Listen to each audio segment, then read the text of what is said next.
Hi everyone, so now we're going into another Arcane deep dive. This time we're looking at episode 4, the first time that we actually see Jinx, as well as a very interesting play between Silco's goons and the Firelights. Now, there's a lot of really good things that go on in this particular scene, and I want to look at both the good aspects as well as the aspects that kind of make you think a little bit. There are like some small things that are very interesting, but maybe a mistake or something. So first off, let's look at this particular scene right here. Now, if you look at it, you'll notice that there are cops there. Now, there are actually 4 cops in this particular scene. Now, you notice that they are all wearing guns. Now, 4, when I mean 4, like you can just kind of wind this back a little bit and see, boom, there is the other guy right here. So, that is kind of a very interesting aspect. So if you look, remember, Marcus actually was talking to Jace later in the series about why, Piltover's finest were not actually going into the lanes because they were too busy protecting the Hexgates. And that, of course, makes sense. It's a very important part of Piltover's economy. So if something were happened to the Hexgates, if they were attacked by a criminal element or a terrorist element, that would be very bad. Now, considering that, let's look at the fact that there was an attack on this airship by the Firelights. Now, why didn't the cops respond? It's not like the gangplank went up. You'd want to wonder about that. Now, you could come up with a couple of theories. One would be maybe they were paid off just not to respond. They were corrupt cops. And in this particular case, if there is some sort of gang land type of fight, they're like going to stay out of it. But I mean, they have guns, so they could probably do something. Or maybe they ran away to get more backup. I mean, that's definitely something you could think about. Or maybe they, were actually knocked out by the Firelights with their special crystal-like thing. That is something that could also be thought about. Now, when you think about that, there is, of course, a scene much later in this episode here. So right here is, you notice that there are white tarps on the floor, and there are cops looking at it. Now, looking at the shape there, you would think that those are bodies of someone who has fallen down. Now, those could be cops. It's very hard to figure out that they were crystals, because crystals would actually come in a particular pattern, probably bigger than kind of long oval like thing. So it's, of course, it's not 100% exactly who are under these tarps, or if it's not who but something. And this is kind of a question mark, because it's not very clear as to what happened to the people who were Piltover's finest in this particular shot right here. But it's, of course, interesting speculation. It's kind of like a small thing aside, but you do wonder about it. So looking at that is kind of an interesting thing. And of course, notice the guy who is carrying the barrel here. So if we actually move up a little bit further up, the guy is carrying the thing. Then we switch to this scene about the guy on the hoverboard.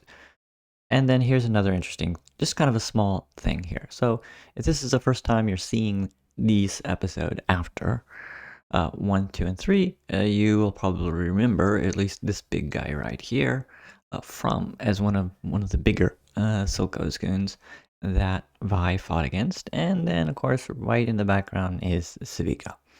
Now, just in case you didn't remember, of course, here's another thing right here, which is, of course, just the detail on the cans right there. Just very nice. I kind of like it.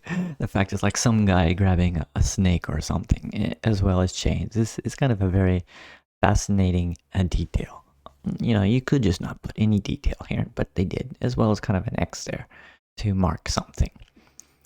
Now, in the next scene, they pan up to one of Silco's goons, who probably, if you've watched the episode so far, remember, that guy.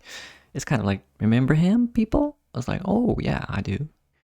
And then the guy coughs, and then, of course, gets money from a friend downtown. Of course, oh, you should probably remember this person. This is Civica. She had the cigarette. smoking when Vander was being dragged out, and of course got her arm blown up, so alive, so to speak. Because if you remember in episode 3, you were not really sure, but she's got some sort of kind of bluish scar on her face. So you would think shimmer, maybe, maybe not, but shimmer's kind of purplish, so don't really know. Kind of an interesting detail, but that's that. Now, of course, zoom in, the guy gets some money, and then there we go to a shot for the hoverboards. Now, this is very interesting here, because you notice, of course, the guards are down, so this has got to be above somewhere with these large pipes, probably having to do with airflow, not really sure. And there's a stamp cut down to the attack from top down to the bottom. Very nice and very dynamic. Boom, boom, boom. So this is all very interesting. And you notice the round thing here. These are the things that throw out the crystals. So this particular group, even though they're sort of a gang, they're very technologically sophisticated. I mean, they got hoverboards that somebody built for them. Of course, you might maybe say Echo built them. Of course, that does kind of beg the question of if these things exist in the world, some, built over inventor could do something very similar.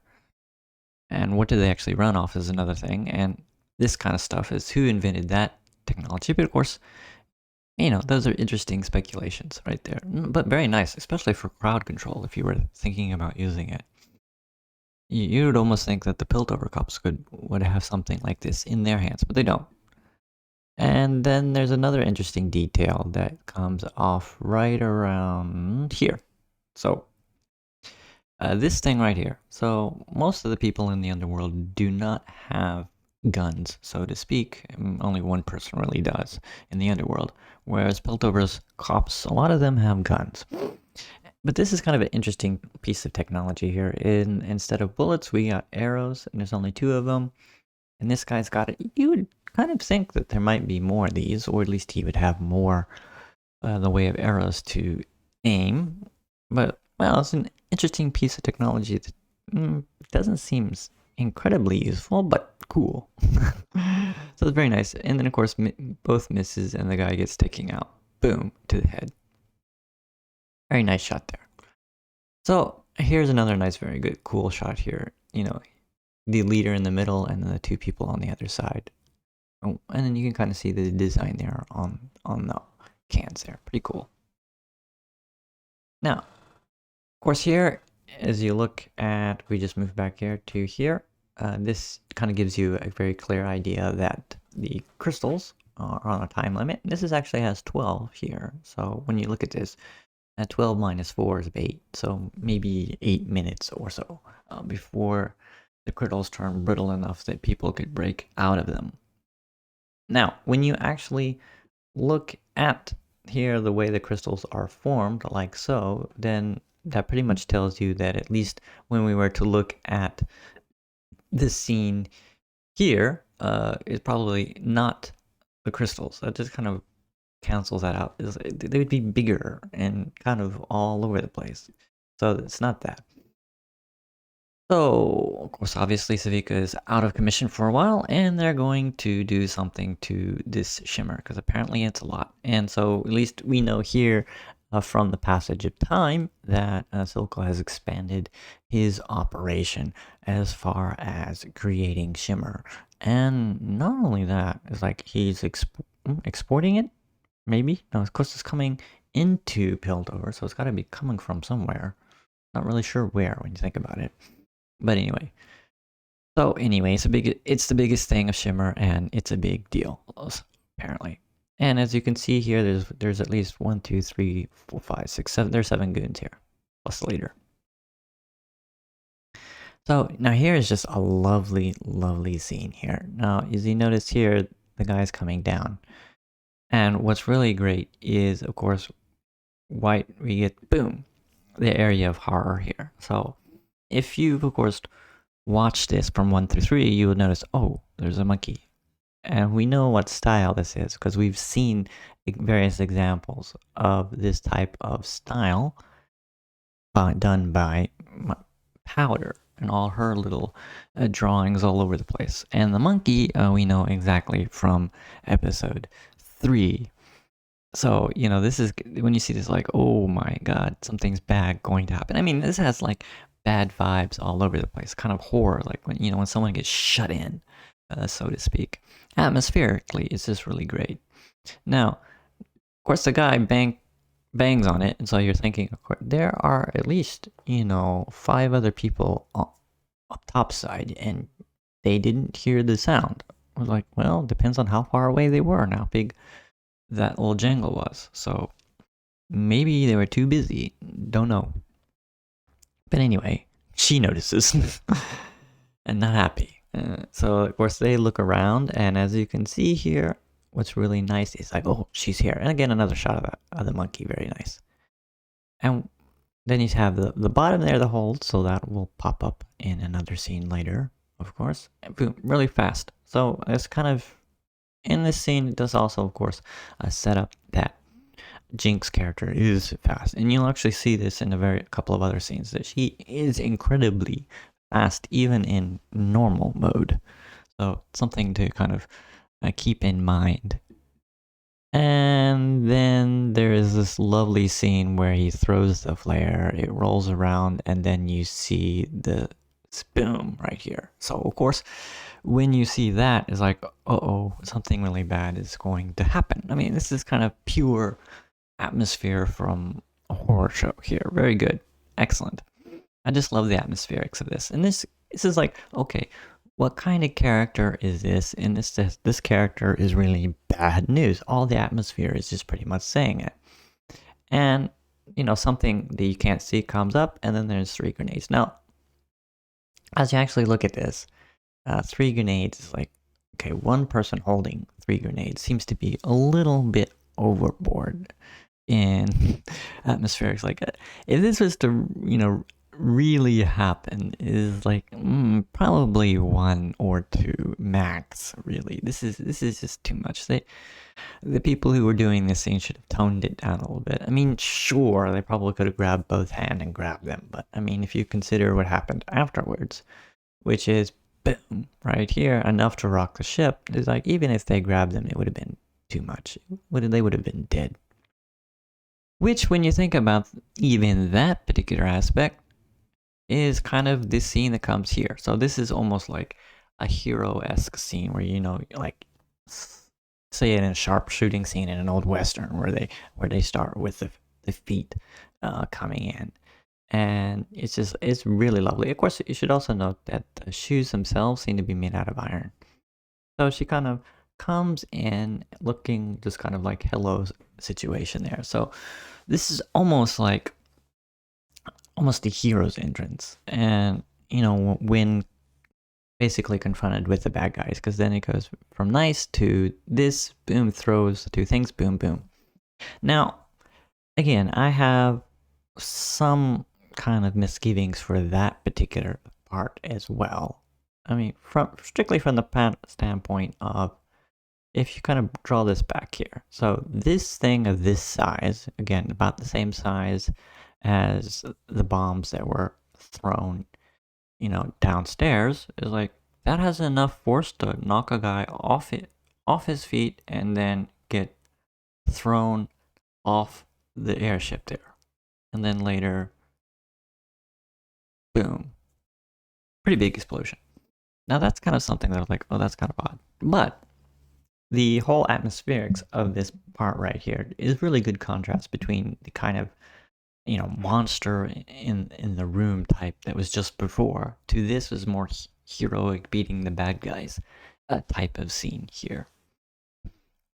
So, I mean, that kind of sets up that. Now, of course, when you look at this from just kind of a strict point of view, is like, the people that Jinx is actually fighting, are these good guys or bad guys? Now, if you think about it, it's like the firelights actually used the yellow crystals to prevent having to kill anyone.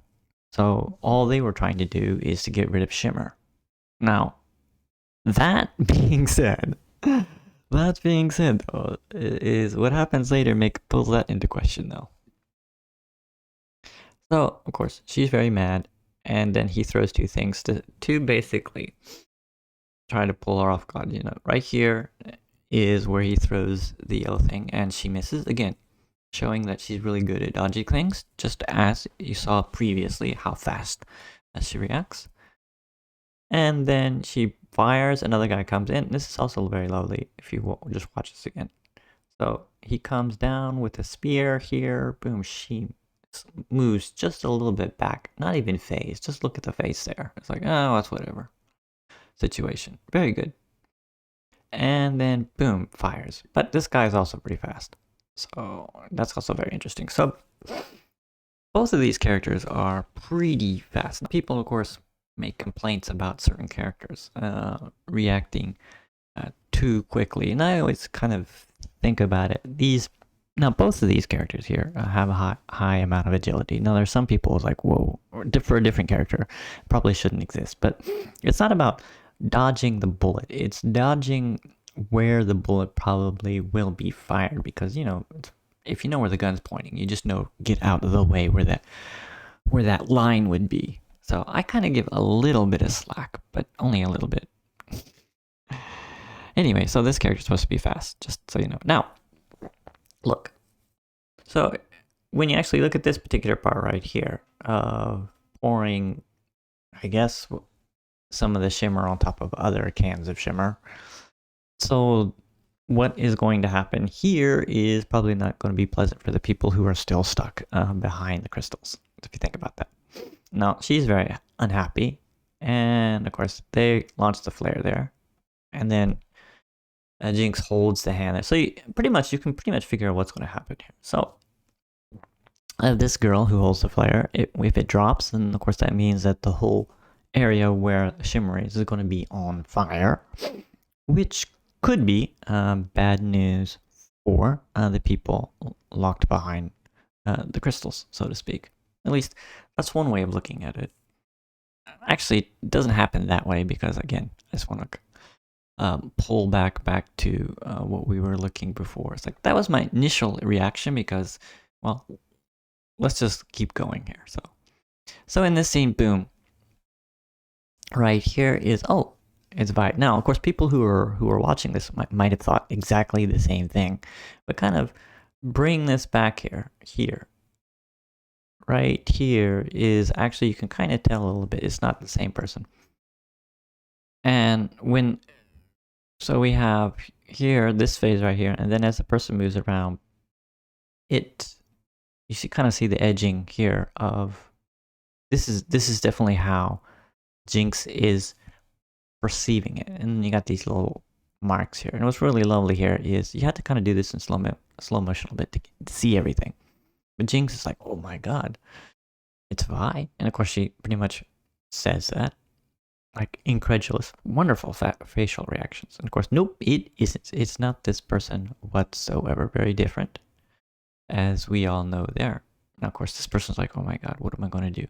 Now, what's really nice about here is going through the lines right here.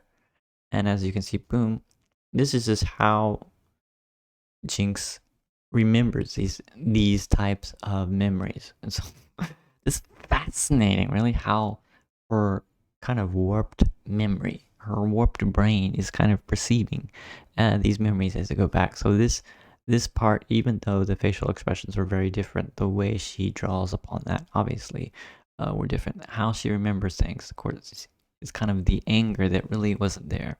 But still, even in that case, it's like you can see the look of concern and incredulity, which is very fascinating. Now, obviously, if you look at this person, it's not Vi. And then she drops the flare there. Boom. And as you can see, go back and forth.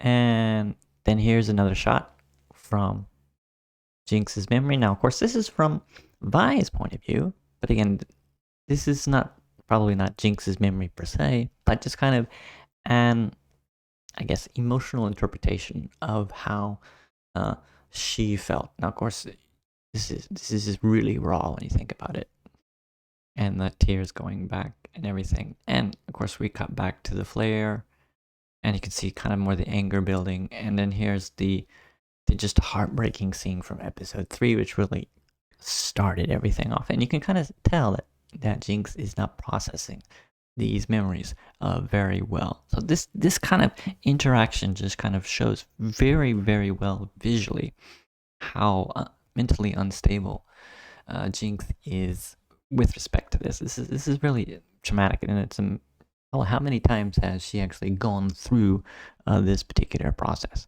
So that's kind of moving forward. And now notice the eyes here. Now this is very interesting. Now, she again here, there is no lines across here or anything like that. So obviously he's like, oh, this person is not Vi, obviously. And then the flare goes down, boom, catches everything on fire. Now, one thing to note in this particular scene as the fire spreads is both of the shoes. If again, you'd have to kind of look back like right about here. Is this part, at least of the girl on the who had the red hair, has kind of metal-toed steel shoes there, and then probably steel soles. And again, it's the same thing with Jinx's shoes. So there's a little bit of protection against the flames here, but it's like you would think that their feet would hurt. So what's going on with the flames on these? But in any case, as you kind of look at this, it just makes just a wonderful visual picture. So going back to the eyes again, very good. You can just kind of see the change in emotions. She's kind of breathing deeply as she's kind of trying to process what she's seeing. Again, here's another just wonderful shot. Of course, we have no idea how much time has passed, but you can kind of see that the redheaded girl is just trying to get free here, not having much success in this particular case. So it's like, how strong is Jinx here? I mean, you look at her, she's scrawny. She can't have that much muscle. Now, of course, the other redhead girl doesn't have that much muscle to begin with either, but it's kind of an odd situation going on. But in any case, you can kind of see here, she's trying to pull away, she pulls away, and then bam, Jinx just shoots her. Now, again, look at the face here of Jinx. It's like hardly any emotion, not even hatred, just casually shoots her. After Jinx realized this is not the person I thought this person was. So it's like undead. And of course, here, in this particular case, the leader is not happy at all. So of course he's like, oh my god. See again, Jinx is not smiling. She's not angry. She's just kind of, as you can look at her, just kind of breathing a little bit, like she had this really horrible vision and just trying to get over it. So it's almost like, oh, I don't like it, bam. Maybe not even thinking too much about what she is really doing, and the fire is going all around her. So you just kind of see it's her brain is really frazzled, and you can just kind of see it through the emotion. Very wonderful. Now, as we're actually looking through this, the guy checks her. Oh, nope, not alive. He's really pissed off. Of course, he says no, and then he, of course, look, and you can look here again. Jinx, just kind of more panicked than anything else. And still, the heavy breathing is just easily shot from the shot. So the guy here, leader, looks at it. I was like, oh crap. We now only have about 3 minutes or so left. So, and that turns off into even less time right there. And as we can see, time is running out. So Savika is going to be able to get free of the whole situation. So not much time. And in that case, it's like, I'm going to get that girl. But what happens? She breaks out the machine gun here. Now, when you think about that, it's like, okay, that machine gun is probably pretty heavy. Probably pretty heavy. But of course, she's just shooting it. Boom. And then in this particular instance, right around here,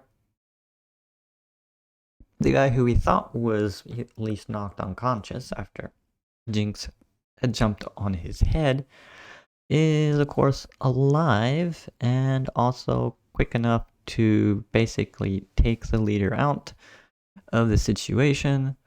So that, now look at this, she's just like in insane mode here. Nice canine teeth as well. You can just kind of see it. The guy's being, she's basically shooting everything up here. Boom, boom, boom, boom. You know, you can see the anger here, and just kind of almost shooting at the guys, but still missing. And then continuing to shoot here, and then at this point it's like not quite anger in in the way they see the eyes, and of course you see the slightly you don't really show. Very nice attention to detail. And then more. This is like from anger to more like complete losing control and panic here. And just going shots fired all over the place. Oh yeah, so we're looking at more like panic mode right here, just shooting everything up. So you can kind of see she's totally lost it, and it's just the way the animators have done the face is just really incredible. And then of course we change POVs here.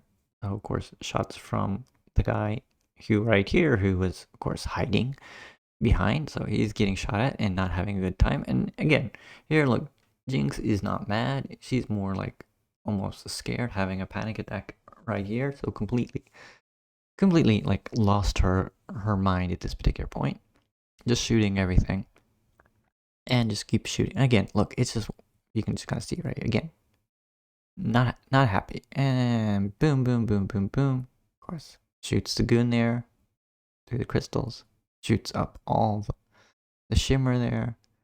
The fire continues, and at least 2 people get out of there alive, at least from the firelights. So 2 out of 7. So 5 firelights are dead, and you can just kind of see just the roaring flames on the ship. And of course, the upper part probably going to catch on fire later. Now again, she's still going at it. You can just see lovely shots right here.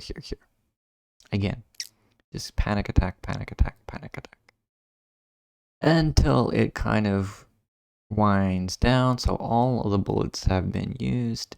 And what's really nice is this kind of spy shot right here. There were so many ways to do it, but boom. To kind of end up right here, just from the point of the barrel of the gun. That is just perfect. I just love the way they do these shots right here. You could have done it any other way, but just lovely. And then there's one more thing that is actually done here as we rest on this, and that is when they go back from here. So notice she's at least calmed down a little bit. Still breathing. But okay, now we see here's Savika coming out. Now don't look at Jinx, but look at Savika here. So notice Savika is just surveying the damage, looking back and forth, and then now going up to Jinx, grabs Jinx, basically turns her around here. Boom. Jinx is of course like, whatever, not even phased. You can kind of see Savika is like just towering over her. It's really incredible, just trying to dominate the situation. And Jinx is like, whatever. I mean, you can just see, look at the face, like curiously looking at Vika's like a slight smile, a slight cock of the head. You don't even, it's like, this is so wonderful in that, like, there are no lines that are even said by Jinx in this point. It's like, I don't even care about you, whatever situation. And then another nice little touch is right here. So you see that little purple spot underneath this type of cloak situation here. So that is actually something that is a foreshadowing to something that happens later when Vi and Savika fight. It's a very nice little detail that is easy to miss, but it just does so much, and it's just really great. You can kind of see just seething anger from Savika, but of course the horns blow, so that means, oh, gotta get out before the cops come in, and everything is even goes even worse. And then Jinx is kind of looking at that situation, narrows her eyebrows, and just goes, like, whatever. I mean, obviously, does not care one little bit.